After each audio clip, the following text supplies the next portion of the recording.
Welcome to Module 2. This module we're going to talk about the design thinking process, a little bit about project-based learning, and about essential questions, driving questions, questions that spark curiosity. And what I like about the design thinking process is that it begins with this empathy piece. And the empathy allows you to understand the needs and challenges and realities of others. And that could be others outside of your community. It could be your students. We all have walls built up around us that create a reality for us. It makes it sometimes difficult for us to understand the challenges and realities of others. By beginning with the empathy process, it lets us then frame questions and identify problems or challenges based on the needs of others, the needs of a community, and not what you think the needs are.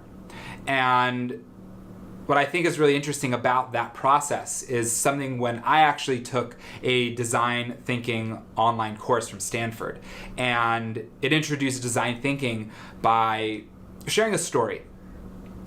There was a group of individuals that were part of a think tank, and they had all different types of professions involved in this, and they had gone to an area of sub-Saharan Africa to help them with a issue around drought. And the community in Africa had these cement and rock cisterns that they had dug and placed underground, and they would leak. And you would store and save the water during the rainy season, and the leakage would create a challenge during the time of drought.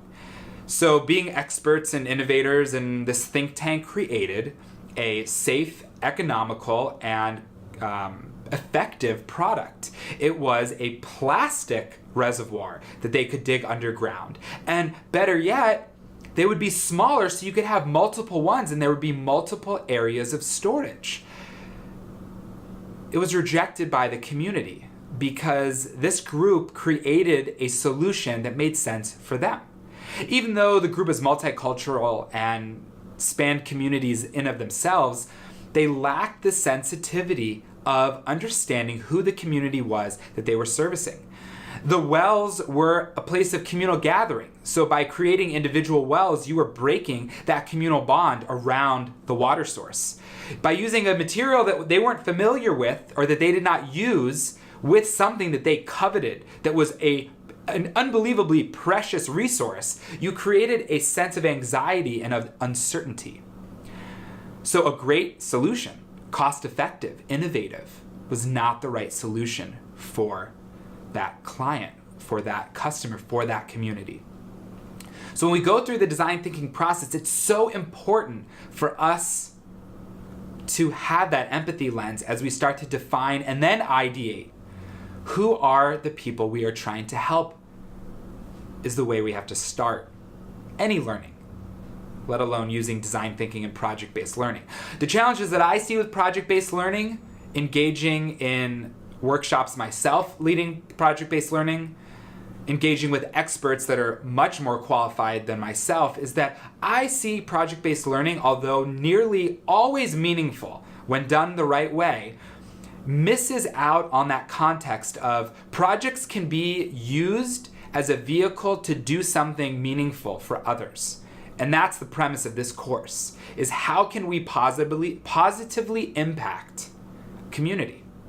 So you start with that design thinking process, that empathy, that defining the problem, that ideation, and then we start to prototype and test and engage with our community. We're partnering. We're not just coming and gifting them with an expert solution, whether our community is our own classroom, a classroom across the hall, school-wide, down the street in our hometown, or something global. We have to understand that it's about relationships. It's about human connection. So you have that design thinking process, you have that project-based learning framework as well built into it. But you have to have the essential question, that driving question that's going to spark the curiosity. I worked with one school and we had this conversation around what does it mean to be an upstander to support a community? And that question is so multifaceted, even though it seems like it's a simple question.